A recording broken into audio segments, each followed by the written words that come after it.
space is Dhanendra Kumar, who's chaired the government-instituted committee on streamlining approval procedures for real estate projects. Thank you for joining us, sir. Let me begin by asking you, you've submitted this report a year ago. We've seen a government change since. Where do you think we stand today as far as your committee's report is concerned?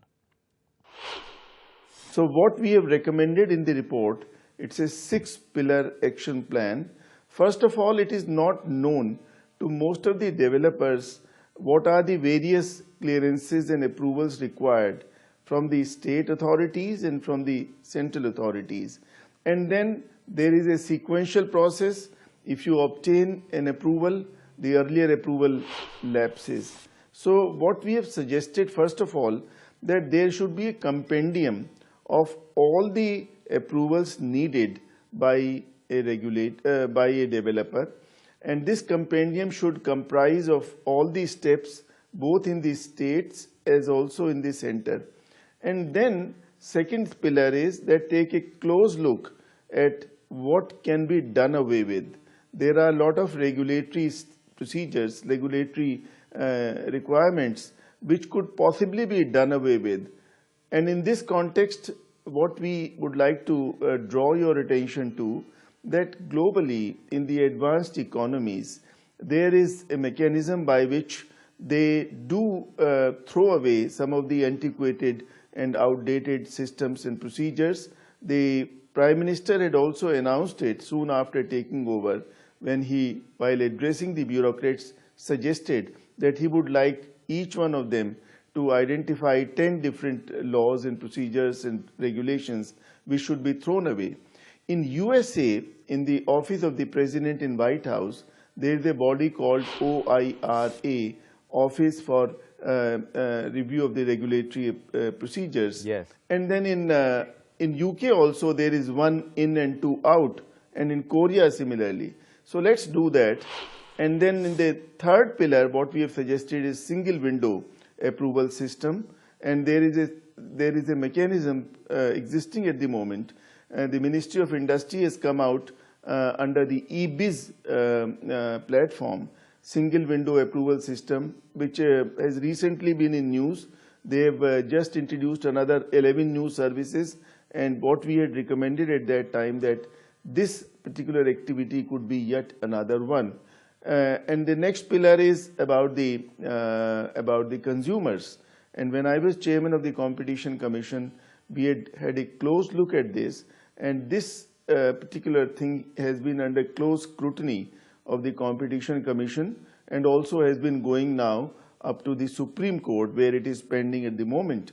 In one of the latest judgments of the Competition Commission, which was in Tulip Infratech, they have also observed that most of the other developers are also following similar problems, where the carpet area, the super area, and the one-sided agreements and so on. So all those things could be reviewed. Right. And then we have also suggested that there should be capacity building of all the regulatory bodies. So at the moment in states and municipal bodies and so on. So this capacity building needs a lot of support at the moment, and there should also be some incentives given by the central government for to those states and bodies which streamline procedures. Right. So that's a fairly comprehensive take.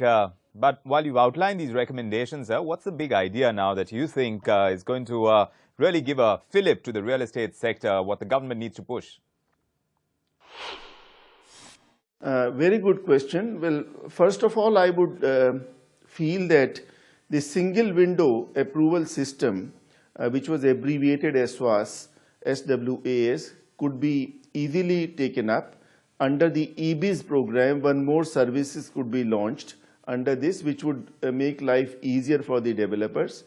Also, the regulatory bill, real estate regulatory bill, which is pending final approval, could be pushed through, which would make the entire system transparent and equitable. And here, by the way, I may also mention that for the consumers globally in advanced economies, there is a system which is the inherent defects insurance, and there is builders legal liability, BLL and IDI. Now, what happens that if consumers are allotted flats and after 5-7 years defects in construction are noticed and so on, there is nothing which they can do. So globally it is required that they undertake this, they get this insurance, which is subsequently passed on through the regulator to the housing society, or the owners, and then if there are any defects, then they can take they can get recoupment from the insurance company. True. So these kind of provisions would be useful for the consumers, as also it would be equitable and would relieve the developers from subsequent problems. Right, but Mr. Kumar, now all these recommendations of the committee, they're on the table. What's the status on their implementation? As I said in the beginning, as one of those who was very closely involved in drafting this report, I was chairing this committee. I'll be very happy if it is adopted and if it is implemented as early as possible.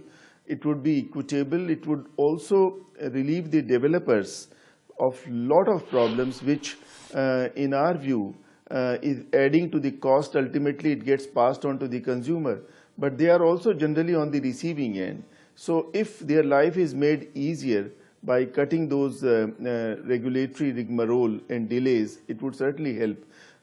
Now coming to where it is stuck, I wish I knew, but when I meet the ministry concerned, I am told that it is under very active consideration of the government. I recently had occasion to meet the secretary of the ministry, and she was very positive, and I am very optimistic that a number of regulations, number of recommendations would be probably adopted and implemented soon.